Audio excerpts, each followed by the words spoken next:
chiwo luor ne duond buche mopogore opogore mag parono gi kanyo ni mar sani koro wadhi achiel kachiel e kar jot mar jatend piny Kenya mano kama entiere kanyo bore Nairobi kae ni koro sani otwak kotenore koda orak mago mag jotije sirkal jotend migepe jogoro mongirore wawinjane kaka oloso sani. Be the great nation that we always wanted it to be. And history has given us the opportunity, those of us seated here, to be the men and the women that will bring the greatness of our country to where it is and to where it should be. It's a very defining moment from where I sit, because I see the great opportunity for our country. And that is why, for the first time in Kenya, we are in the midst of the most vigorous national debate in our nation's democratic history.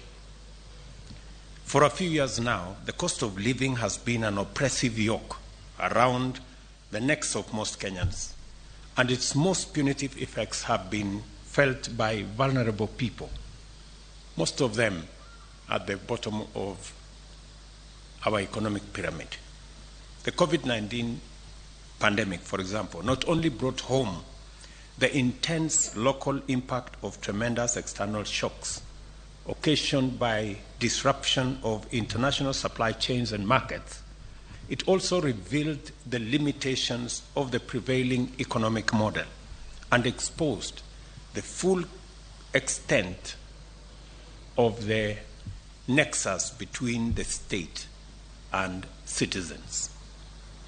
For those who had jobs, majority of whom were in the informal sector, the prices of essential commodities rose beyond the purchasing power of their incomes, demonstrating the precarity of the majority of our people's livelihoods, and serious illness brought with it the ever-present threat of poverty arising from exorbitant medical costs.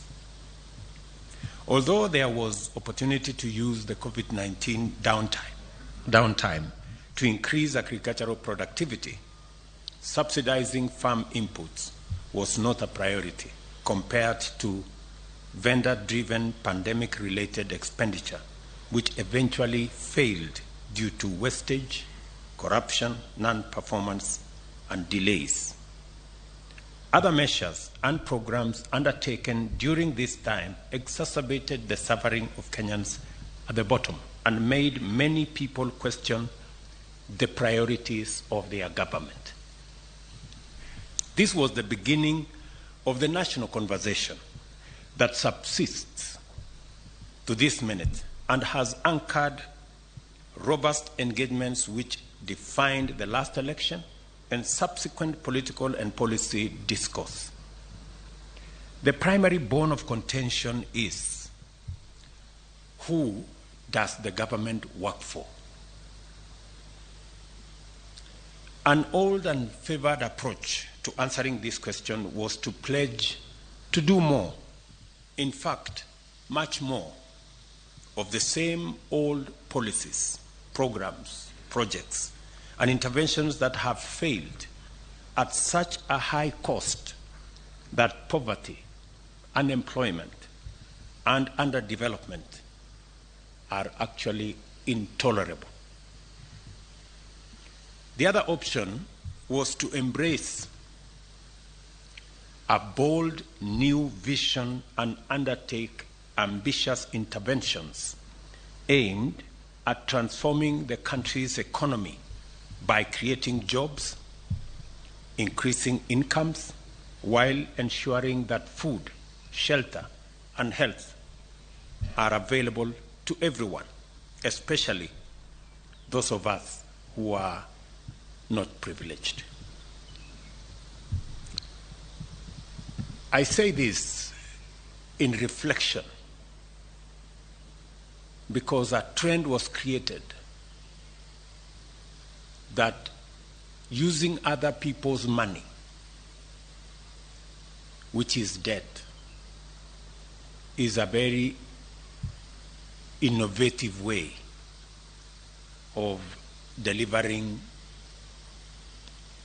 government programs, which is the biggest fallacy, because as a result of using other people's money and contracting debt left, right, center, front and back, we drove our country almost to the brink of debt distress. And it became our first assignment to steady the economy of our country and to pull back our country from going over the cliff. I am very proud today that almost a year in, our economy has steadied.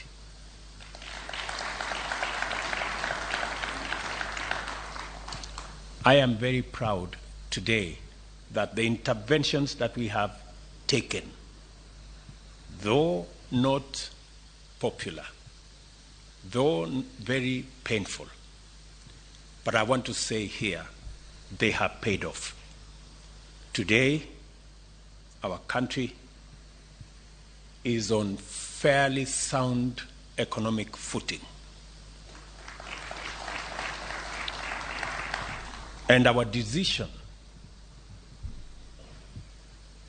to do more around collecting our own taxes, to do more about living within our means, and to borrow less, and to work on our fiscal deficit, I must admit, has paid off better than I even thought myself. And I want to thank the people of Kenya for having confidence in the measures that we have taken. We engage Kenyans all over the length and breadth of our country on the most urgent priorities and the best ways and means of implementing them. Ultimately, it became clear that the new approach to national development was not only going to be ambitious and visionary, it was also going to be radical and transformative. To begin with, the plan was going to turn the national development agenda upside down. From the traditional top-down model that is essentially elite-centric to a bottom-up model that is citizen-centric and people-centered. Secondly, the model would aim to positively impact millions of Kenyans at the bottom by focusing interventions where the greatest number find their livelihoods, which is the informal sector and especially agriculture and the hustler economy. Thirdly, a new model will entail measures to not only create millions of jobs and increase incomes, but also reduce the cost of living by mitigating the cost of energy, transport, shelter, healthcare as a share of household incomes. We agreed with Kenyans that to deliver this transformative model, 5 sectors would form the core pillars of our agenda to bring down the cost of living, eradicate hunger, create jobs, expand the tax base, improve our foreign exchange balance, and deliver inclusive growth, and to do so from the bottom up.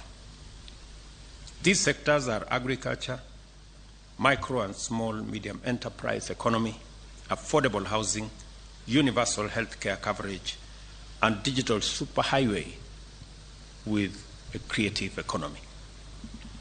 These form the pillars of Better, our plan, the bottom-up economic transformation agenda, which sets out my performance contract with the people of Kenya that I entered on behalf of all of us to be delivered by the entire government. The terms of the contract are fairly straightforward. In return for paying their due taxes in a timely fashion, the citizens of this country not only expect but are entitled to receive the benefits of all government services in a prompt and satisfactory manner. By virtue of our governing mandate, we are committed to the performance of our part of the contract, and so in full.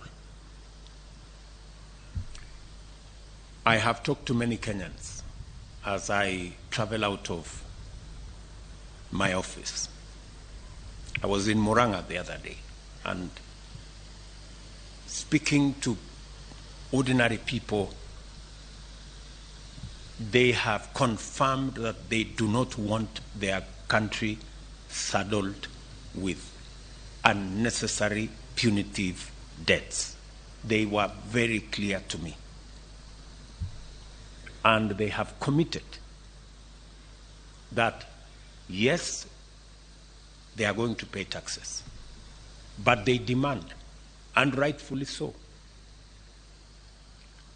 delivery of every service that is due to them and that nobody steals their money.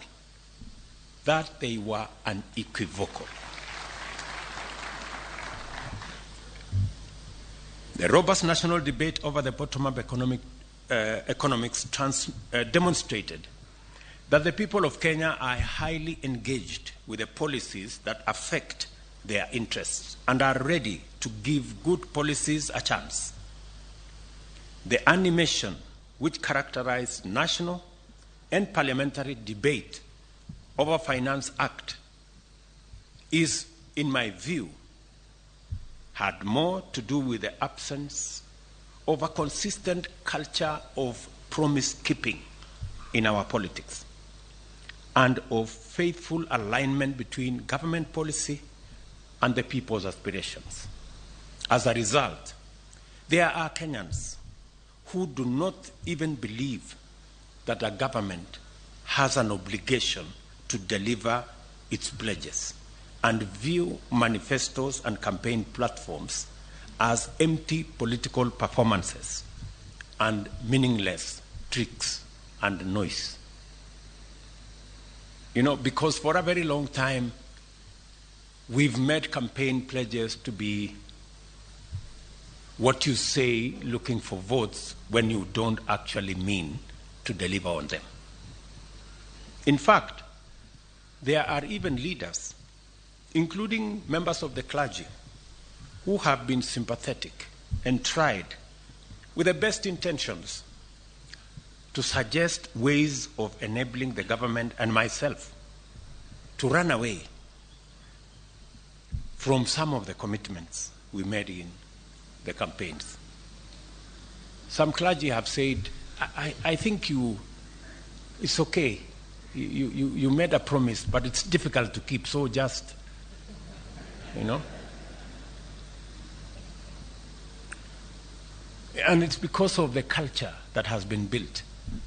Many people did not believe that we are going to have a hustler fund.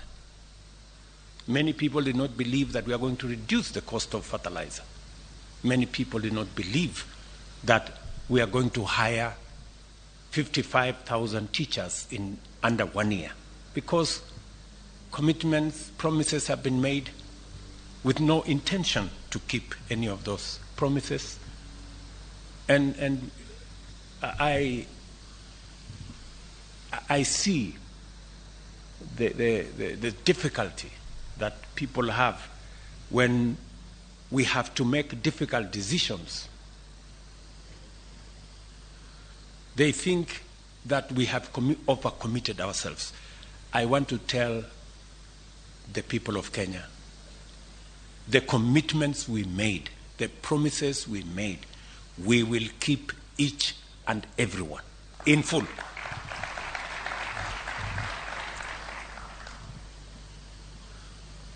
Some Kenyans are even suspicious that we are implementing revenue measures without any intention to deliver any public services at all, let alone the elaborate agenda that we have set out.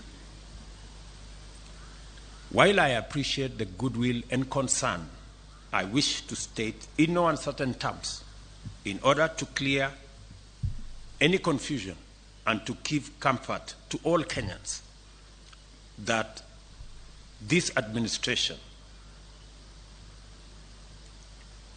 is committed, fully committed, to the implementation of the pledges and commitments contained in our bottom-up economic transformation agenda plan.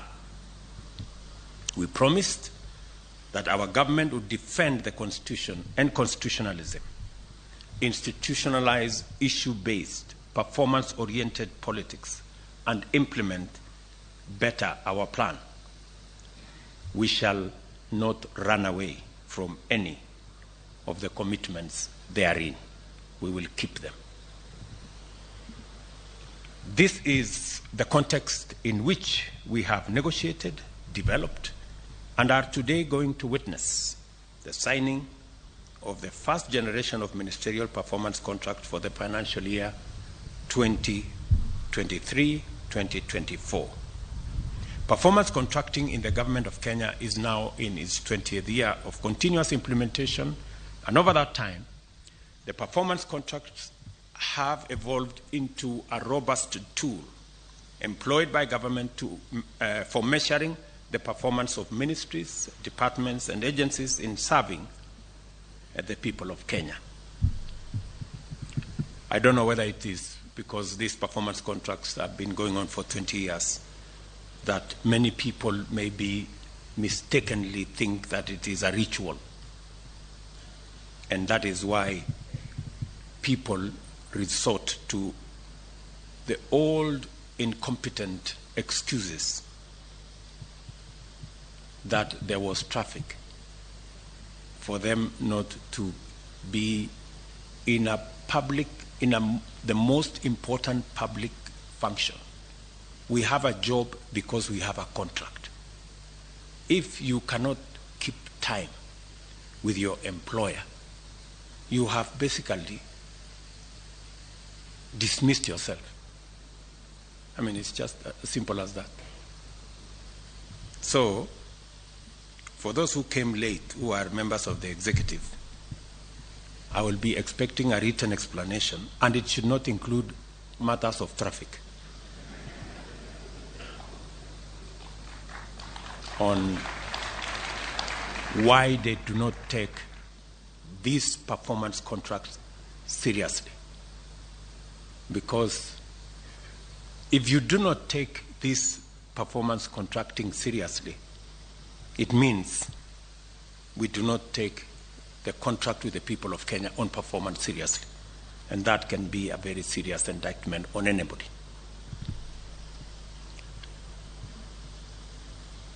The performance contracts framework has also been critical in enabling government identify, collect, collate, and analyze vital information connected with the performance of public agencies.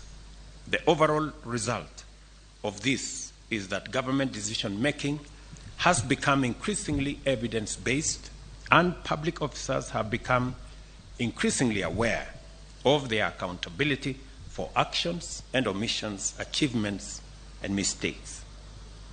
We have resolved to enhance the overall performance management framework and to leverage its tremendous potential by incorporating the actualization of the better plan, the government performance contracting and delivery mechanism. Our objective is to achieve the highest levels of efficiency and effectiveness in the delivery of public services, ensure accountability in the utilization of public resources, improve the mechanisms of service delivery, realign public agencies with their core mandates, and accelerate the completion of programs and projects. We are here to declare our intention to implement our commitments serve Kenyans, and to do so in a highly systematic manner. Our performance shall be robust. Our purpose is to make sure that the stewardship of public authority and resources will be responsible, transparent, and accountable. We desire to actualize the twin mandates of citizens' rights and government's obligation by governing well in a people-centric, results-oriented manner. We have made sure that every ministry, department, and agency has aligned their performances and policies with the fourth medium-term plan of the Kenya National Vision 2030, which now incorporates key government priorities under the 5 better pillars. It is now a fundamental duty of cabinet secretaries, principal secretaries, chief executive officers of state corporations, and the principals of tertiary education institutions to implement obligations under their performance contracts by taking every measure to execute key government priorities on time and with the allocated resources. In keeping with our commitment to deliver, the performance contracts have been perfected through a rigorous process of vetting key priorities and ring-fencing their funding through the National Treasury. Every instrument that shall be derived from these contracts for implementation by MDAs must replicate this model, and it shall be the duty of cabinet secretaries to ensure full implementation and conformity. As I stated in April, during the launch of performance evaluation report, performance management shall be implemented throughout government, and no public institution funded through the exchequer will be exempt. You will recall that in our manifesto, we set out the principles that would guide the implementation framework of the bottom-up economic transformation agenda, which is prioritization, sequencing, and financing. Today, we are translating this aspiration to actionable instruments and at the same time unpacking them into the following commitments.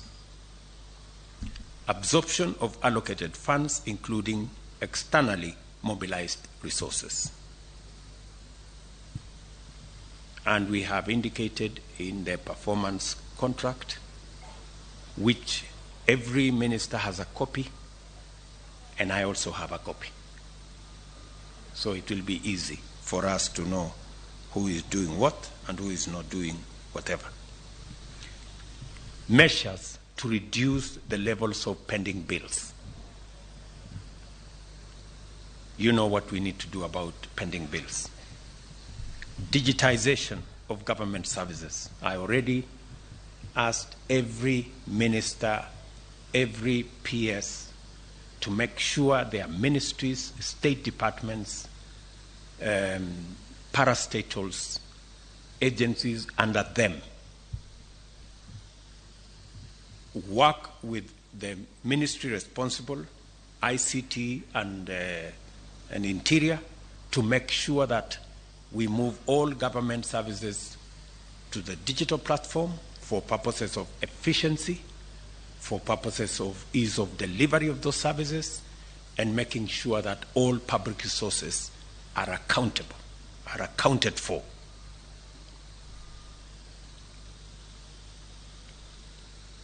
I do not expect that in the next 90 days, before the end of this year, I do not expect any government service to continue in the manual framework. I do not expect. Every government service must be not just on the digital platform, it must be delivered on the digital platform. From first, today, I do not expect any other pay bill for any government agency except what we agreed, government pay bill that will be manned by Treasury. I hope we are all clear. We did agree that and all other pay bills will be shut down. And if there will be one that will be operating after today, let me not say beyond that, right? Because for purposes of efficiency, we are on a digital platform so that there are no lost files, there are no gray areas, there are no corners that is gathering dust. We want to make sure that we can demonstrate productivity. It's also important that we complete projects. We have projects in ministries, in state departments that are 20 years old. I told the Ministry of Housing, we have markets, 180 markets that were started 15 years ago under the ESP program. We have now committed resources this year. All those markets should be completed as a priority in the next 1 year. All those markets should be ready. Matters environment are going to be front and center of what we will be doing as well. So the National Tree Cover Restoration Campaign is part of the delivery of every ministry and state department. We are looking forward to working on internship and industrial attachment. Again, the ministry concerned, we have agreed on what to do. This was our intention 5 years ago, but it was not delivered because of the old culture of making commitments that we didn't have any intention to keep. On internships this time round, we must keep our commitment. I have already engaged the private sector. We have agreed. Government is going to deliver progressively to 20,000 internships every year. The private sector have committed to me that they will deliver up to 50,000 internships every year. We want to see how we can grow this to 100,000 and make sure that we give a chance to many young people coming out of college, coming out of our universities, to practice what they have learned, either for a year or 2 years, acquire some experience, and find their way into employment and also into the market. Access to government procurement opportunities by young people, women, and persons living with disability. As I have said with clarity, that for a very long time, we invested a lot of resources in our human capital, and rightfully so.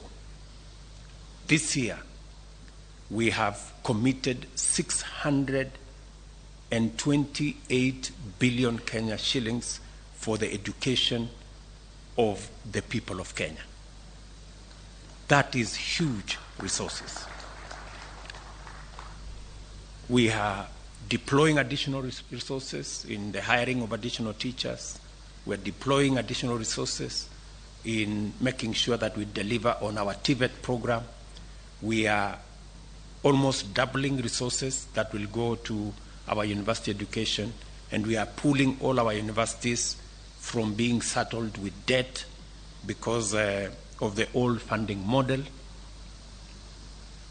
But different from the past, this year, we not only have a program on education and training, we also this year have a program on what happens when our children come out of college, come out of school, and come out of our universities. That's why we have clarity on how we are going to create jobs this year.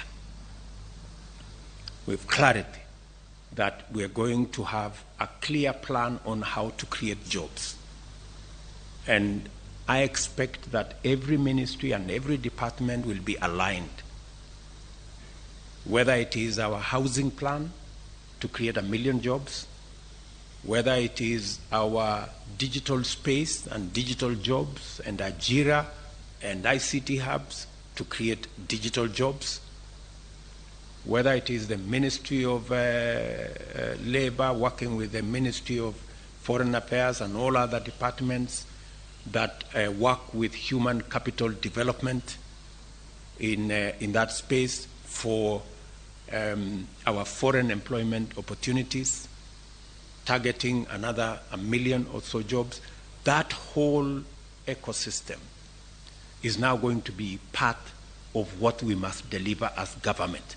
We must deliver the jobs as much as we are delivering on education and training.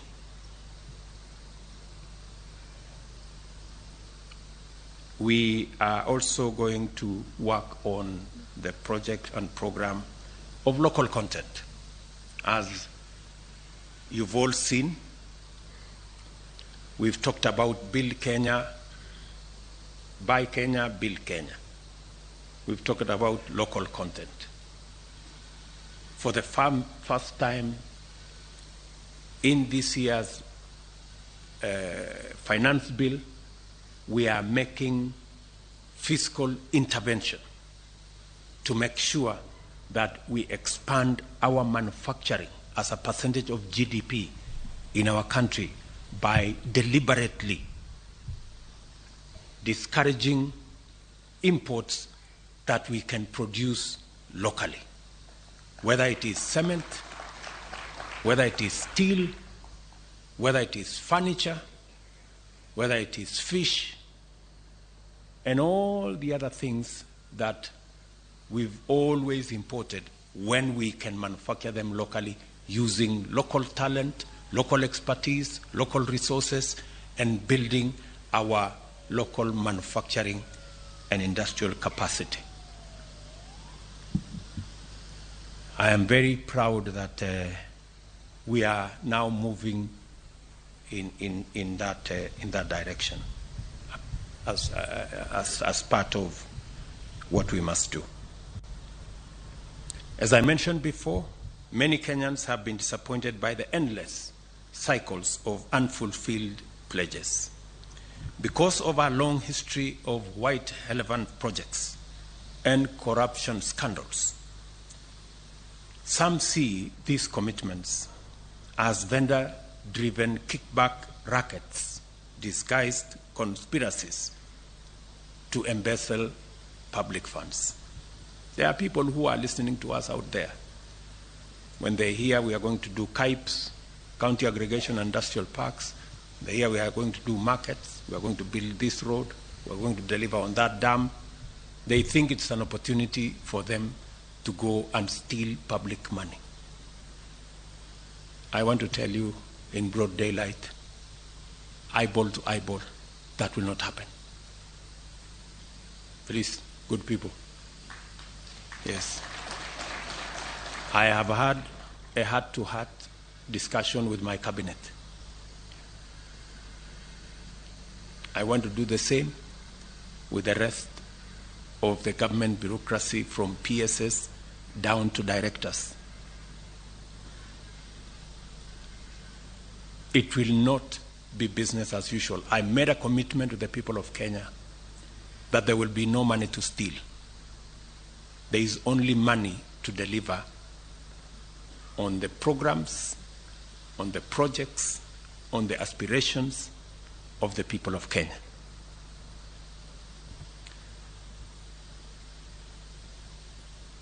A political culture of poor promise-keeping, as well as endemic corruption, has done significant damage to our social fabric by eroding trust in government and widening the rift that separates citizens' aspirations from government policy.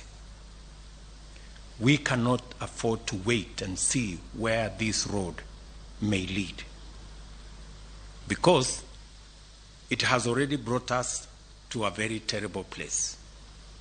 It is time that this comes to an end once and for all. And I promise you, it will come to an end. for those who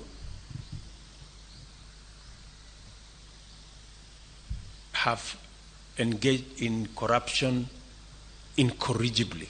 Because I know, for example, the people in the procurement space. There was one lady in one of the roads departments, corrupt to the core, to the extent that she could not be transferred by anybody, even by the minister, because if she was transferred, she will go to court, by the court process, and make sure that she's returned. That is the kind of chronic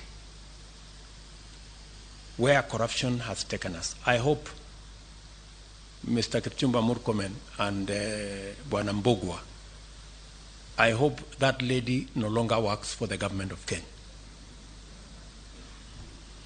Yeah. We cannot have such. There are people who have made government offices their private property.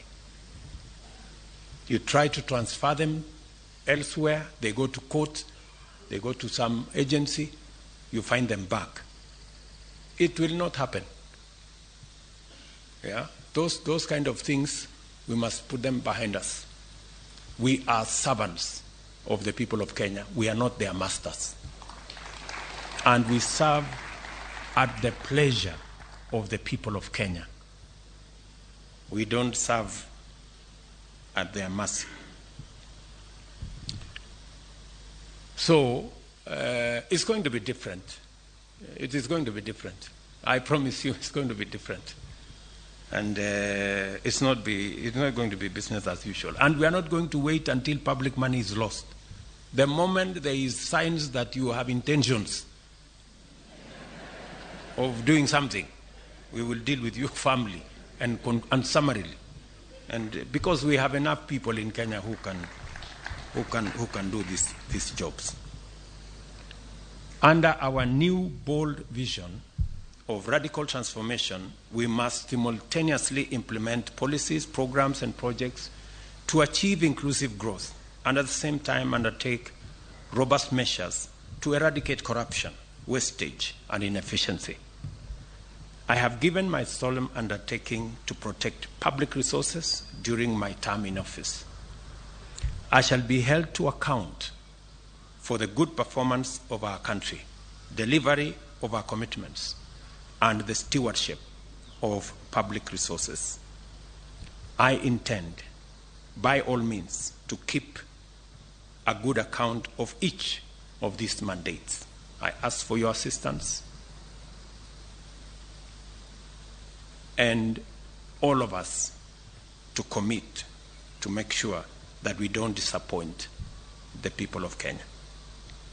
In order to do this, I shall hold every officer serving in government, beginning with you people seated here, to account for both their performance in service delivery and stewardship of public resources.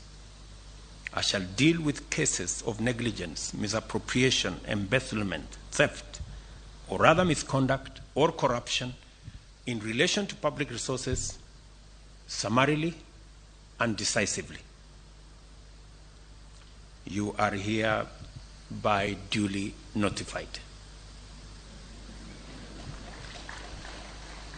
I have high expectations of you because I am confident that by now you are familiar with the workings of government, accustomed with our work rate, and fully aware of our intention to implement all our commitments.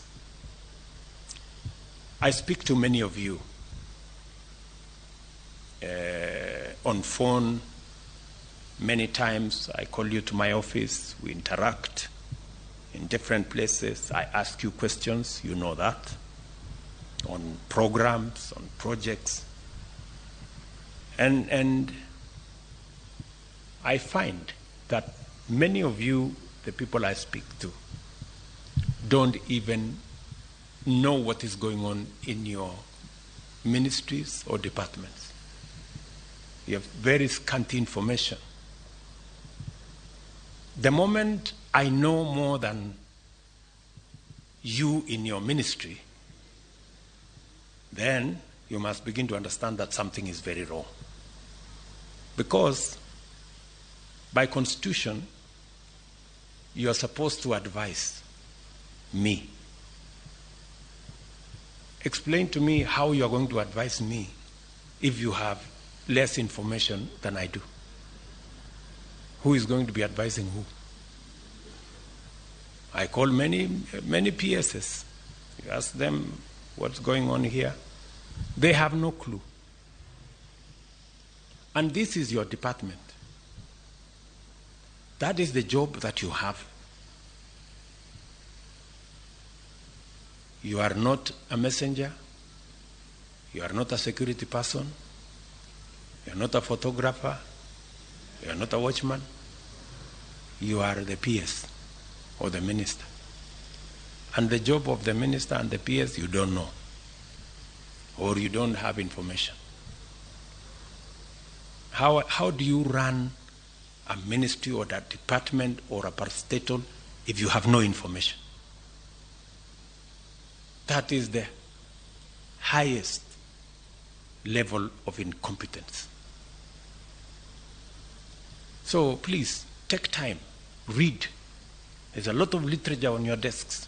There's a lot of briefs from departments. There are a lot of briefs from all manner of places. Read. I take time myself to read, because it's the only way you can have the correct information for you to be able to make the right decisions. You can never, I promise you, you can never make the right decisions if you do not have the correct information.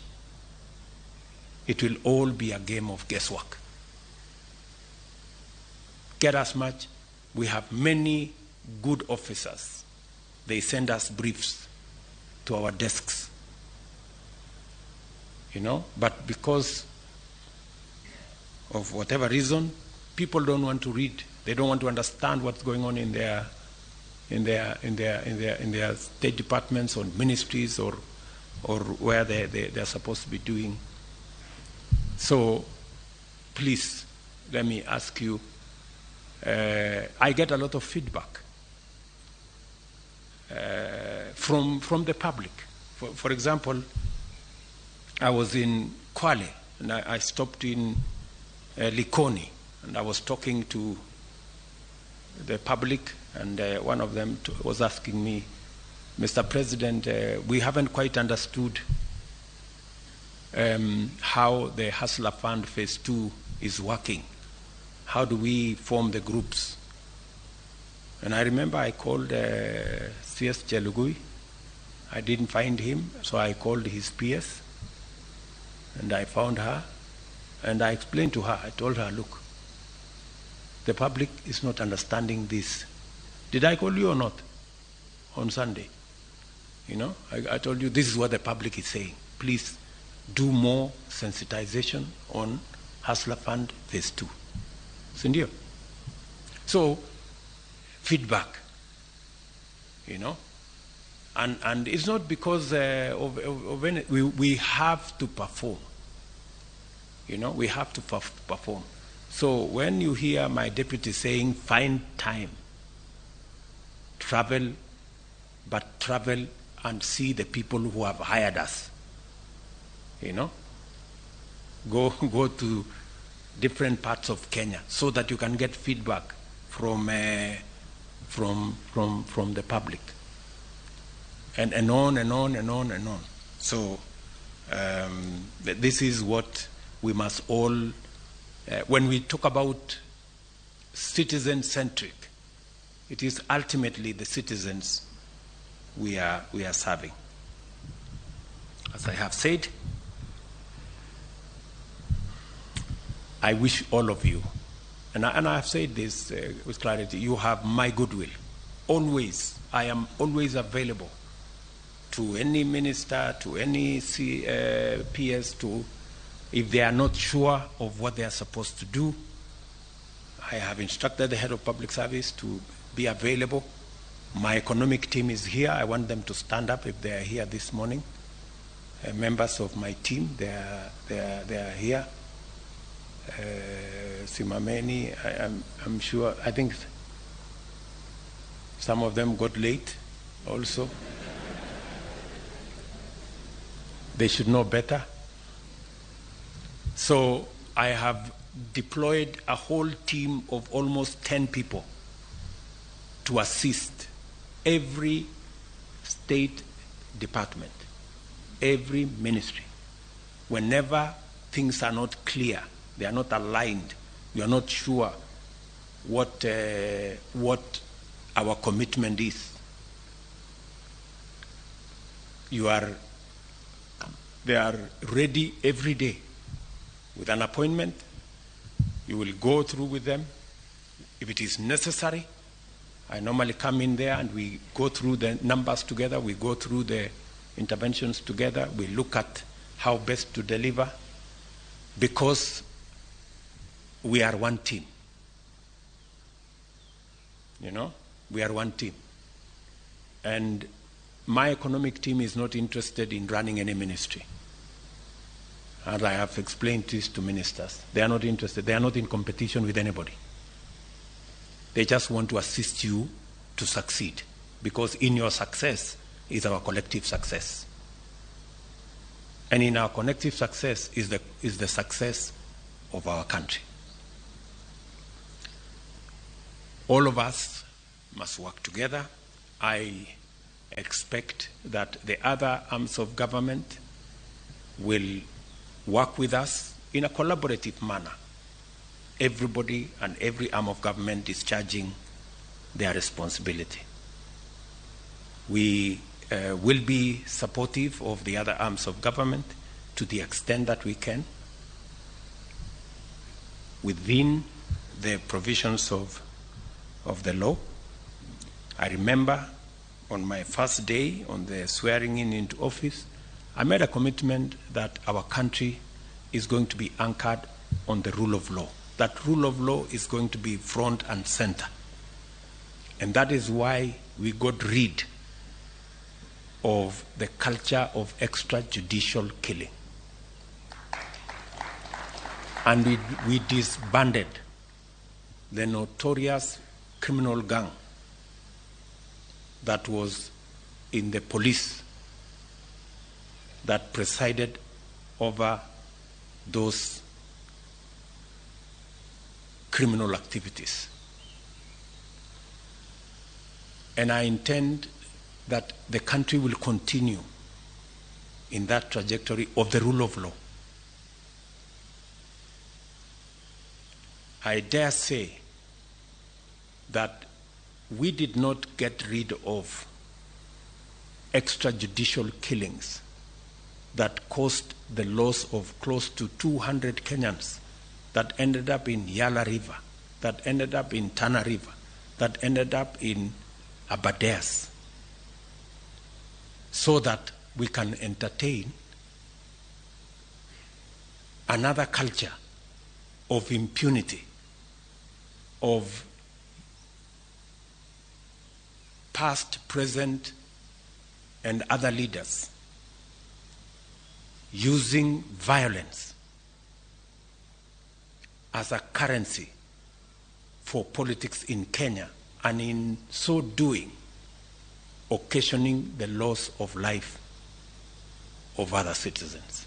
That cannot be. The same way we said no to extrajudicial killings, we have said no to violence as a means of politics in Kenya. We can discuss all other matters, but violence must not be in the equation of our politics as a country. And so tuendelee namna hiyo, tuko pamoja kabisa. Mimi nawatakia heri sisi wote tulio hapa. Vile nilisema pale mbeleni, tuko na nafasi mzuri sana kama taifa kubadilisha taifa letu la Kenya. Na sisi tulio hapa kama viongozi wa serikali kwa sasa tuko na jukumu la kihistoria ya kubadilisha Kenya. Ndio tumesema katika mpango wetu tuwe na mpango kamili ya kuhakikisha ya kwamba tuko na food security, tunazalisha chakula. Na mimi nawashukuru wakulima wa taifa letu la Kenya, ni wazalendo wa ajabu. Mwaka huu kazi wakulima wamefanya haijawahi kuonekana. Ndio tuzalishe chakula. We can actually double our food production in Kenya and eliminate the shame of hunger in Kenya.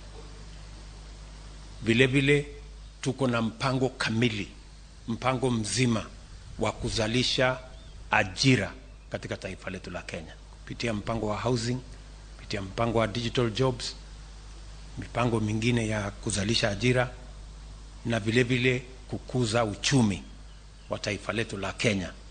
Ndio tuongeze mapato, tuondoe umaskini. That plan, we have a historic moment to achieve it. And I am trusting you as the senior most team to provide leadership, working of course with our